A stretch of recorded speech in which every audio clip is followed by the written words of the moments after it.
So Tatiana Whitlock is the National Director of Training for a Girl and a Gun Women's Shooting League. She has trained with the top names in the firearms industry and prides herself on being a dedicated student of the craft. As a firearms instructor, she teaches nationwide, working with men, women, and youth to establish a real-world foundation of firearms skill, safety, and situational awareness. Tatiana is a member of the Walter Arms Defense Team, and she also serves as the Director of Training at Howell's Indoor Range and Shooting Academy in Gray, Maine.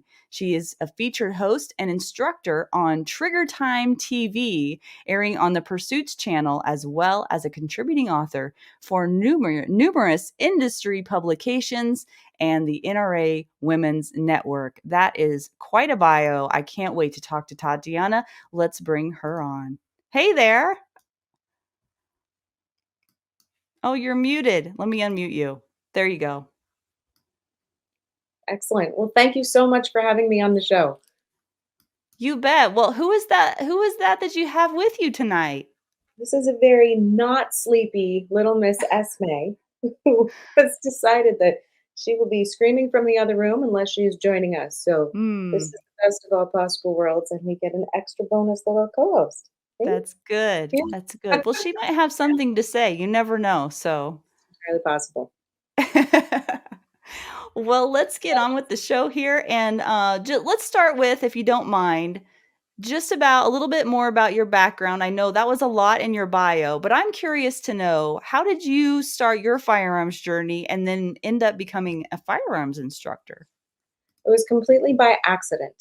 I didn't know there was a firearms industry. I had no concept that there was a training community beyond, potentially like a women on target clinic at my local rod and gun club. This was completely by accident. I came to firearms at a time in my life where my first two babies were babies, and they were born 16 months apart. And immediately after the second, we had a lot of things going on in our family. My grandmother was in hospice care, and we were wrapping up one family business, starting another. There was so much on our plates. And my ex-husband at the time said to me lovingly, but probably badly timed, one evening when things were all kind of blowing up and children were screaming and babies were being fed and all, the bewitching hour, that I really needed to get myself a hobby. And I was like, wait a minute, hang on a second. Of course, came from a place of love. It came from a place of, you need to do something for yourself. You have to have something that's going to feed you and keep you going through all of this insanity that just breaks you away, so you can do something for you.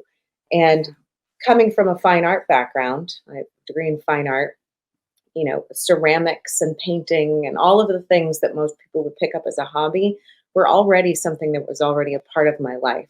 So I wanted something completely outside of my wheelhouse, something no one in my immediate vicinity or world could have a say or express an opinion about or tell me how to do better. And so I figured, well, it had been about 2 decades since I'd gone hunting with my dad and my brothers.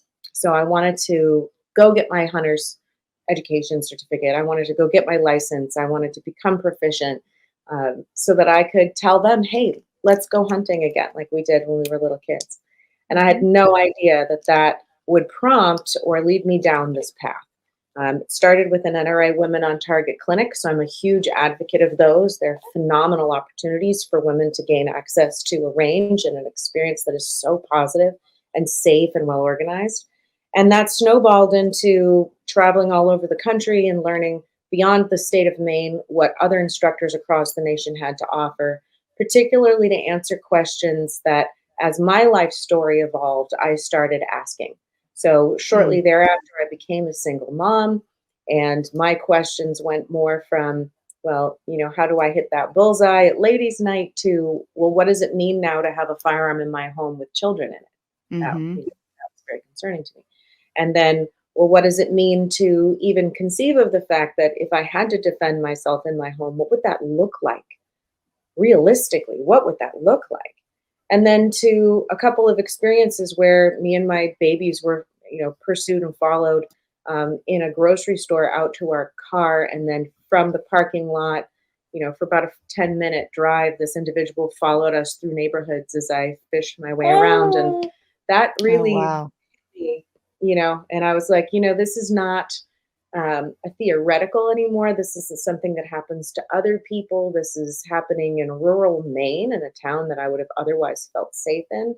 And now I Mhm. was aware of a side of humanity that perhaps I had ignored prior.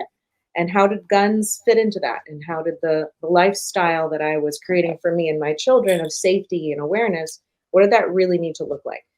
So the teachers that I went to study with and who largely informed the work that I'm doing now had answers to a lot of those types of questions.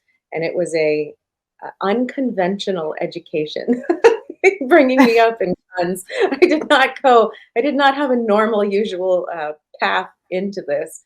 I went from NRA Women on Target to what Maine could offer, and then moving on to working with some of the guys when Magpul Dynamics was still a thing, flying out to Colorado to train with some of them, and then introductions to people like Pat Rogers and Super Dave Harrington and Dave Spalding and so many other incredible minds. Mhm. The entire suite and host of people at the Rangemaster in the Rangemaster community. It's an incredibly rich world of knowledge we have in this country, and I've been honored to be a part of them as a student and as a co-instructor.